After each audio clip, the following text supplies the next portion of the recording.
hadis tentang keutamaan Ramadan kami baca Nabi Hurairah radhiyallahu taala anhu, dari Imam Abu Hurairah radhiyallahu taala anhu, qala, beliau berkata, qala Rasulullah sallallahu alaihi wasallam, Rasulullah bersabda, qala Allah azza wa jalla, Allah berfirman dalam hadis qudsinya, Allah berfirman, kullu amal ibni adam lahu illa shaum, semua amal anak Adam baginya.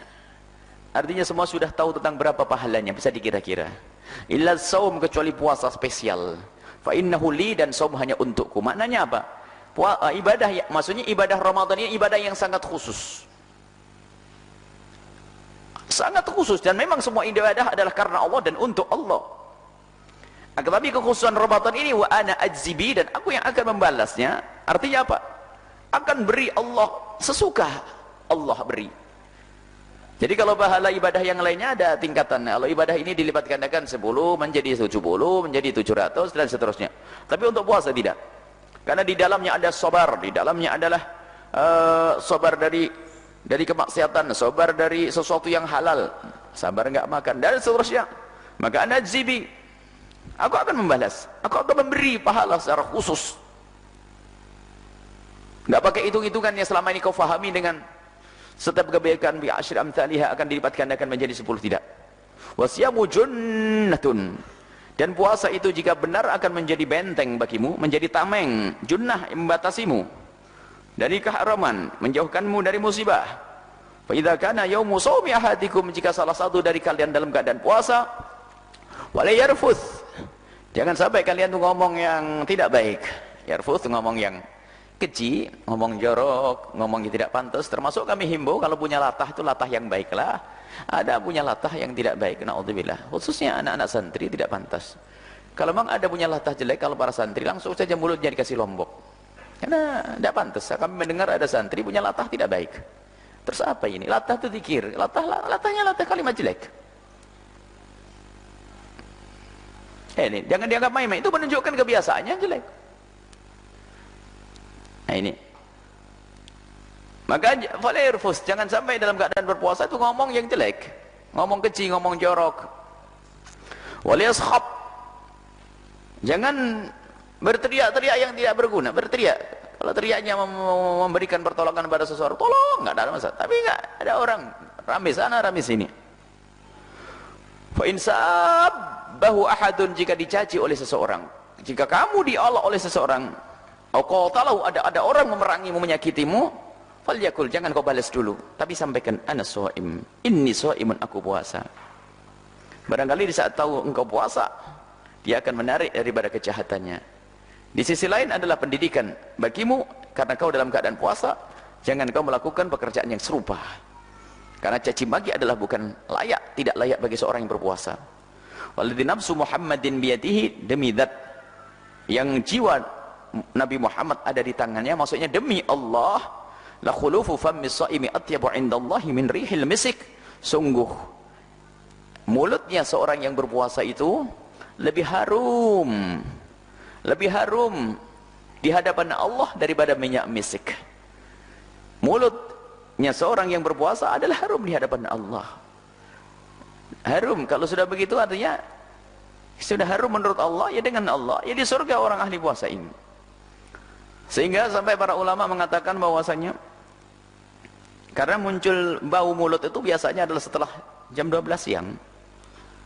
Waktu makan siang lalu tidak diisi, kalau makan paginya kan masih tercover dengan sahurnya yang banyak tadi kan.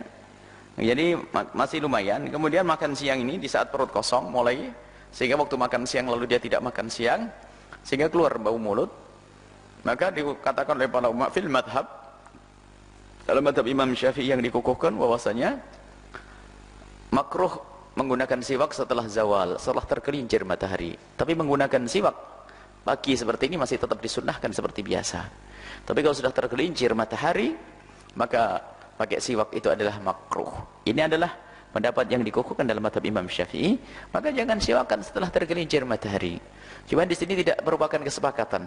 Al-Imam An-Nawawi yang beliau adalah imam besar dalam madhab Imam Syafi'i mengatakan bahwasanya, oh tidak, ikhtiarku, ikhtiarnya Imam Nawawi, bahwasanya biarpun sudah tergelincir matahari, siwakan tetap disunnahkan.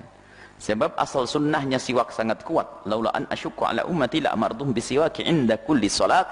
Kalau bukan karena aku takut memberatkan umatku, niscaya aku perintahkan mereka untuk bersiwak setiap kali salat.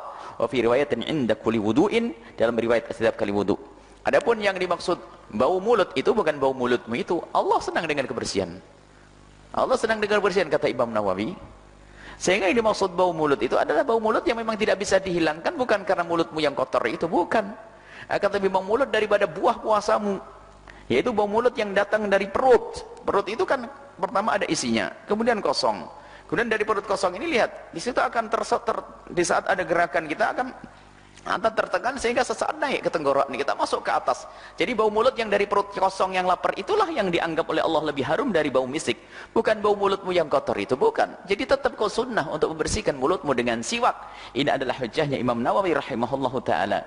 Jadi yang ini, jadinya biarpun ba'da zawal, setelah tergelincir matahari, menurut seorang alim fadil faqih Syafi'i, Imam Nawawi, termasuk ini adalah madhab lain seperti madhab Imam Ahmad dan lainnya, bahwasanya bersiwak setelah tergelincir matahari tetap sunnah. Tapi menurut jumhur ulama Syafi'iyah, madhab Syafi'i mengatakan bahwasanya pakai siwak setelah tergelincir matahari hukumnya adalah makruh. Lis-shaimi farhatani, dan ketahuilah bagi seorang yang berpuasa ini akan mendapatkan dua kegembiraan yang sesungguhnya. Dan jujur bukan sekedar anak kecil saja yang bergembira, anak atau orang dewasa juga gembira. Yang pertama, idza aftara farih. Kalau mau buka senang. Oh, kalau mau buka senang. Dan itu memang lihat, Anda kalau menghadapi menu makanan atau hidangan di saat tidak puasa dengan saat puasa pasti beda. Kalau tidak puasa mah biasa saja. Biarpun kita lapar ya senang begitu. Tapi di saat lagi puasa, oh, makanya hati-hati ibu-ibu kalau belanja makanan jangan waktu puasa di siang hari. Semuanya enak nanti. Akhirnya dibeli semuanya. Pun demikian harus ada aturannya dalam berbuka. Jangan sampai puasa kita itu hanya merubah jadwal makan. Bahkan semestinya kalau orang berpuasa, itu kan pengeluarannya lebih sedikit. Karena makan yang semula 3 kali menjadi dua kali. Cuman pengakuan para bapak-bapak, ternyata pengeluaran dapurnya kalau bulan puasa semakin banyak, padahal makannya 2 kali.